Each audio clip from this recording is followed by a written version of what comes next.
بسم اللہ الرحمن الرحیم۔ خلیفہ دوم حضرت عمر فاروق رضی اللہ عنہ کا بیٹا روزگار کی تلاش میں عراق گیا۔ 1 سال بعد مال سے لدے اونٹوں کے ساتھ واپس آیا تو حضرت عمر رضی اللہ عنہ نے پوچھا، بیٹا اتنا مال کہاں سے ملا؟ بیٹے نے جواب دیا کہ تجارت کی ہے۔ حضرت عمر رضی اللہ عنہ نے پوچھا، بیٹا تجارت کے لیے پیسہ کہاں سے آیا؟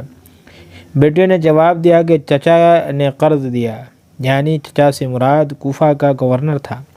حضرت عمر رضی اللہ عنہ نے کوفہ کے اس گورنر کو مدینے طلب کیا جو صحابی رسول بھی تھے۔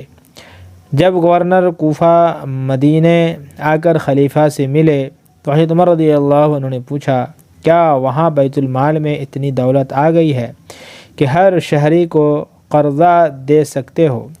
گورنر نے جواب دیا، نہیں، ایسا تو نہیں۔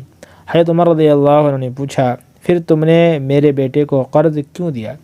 اس لیے کہ وہ میرا بیٹا ہے، میں تمہیں معزول کرتا ہوں کیونکہ تم امانت داری کے اہل نہیں ہو۔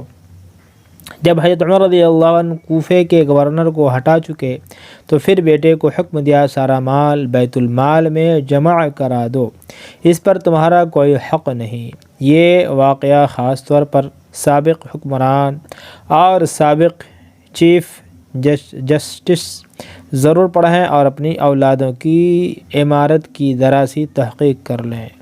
دوستوں، یہ اہم پیغام دوستوں کے ساتھ شیئر کیجیے، ویڈیو کو لائک اور چینل پر پہلی دفعہ آئیں تو سبسکرائب ضرور کریں۔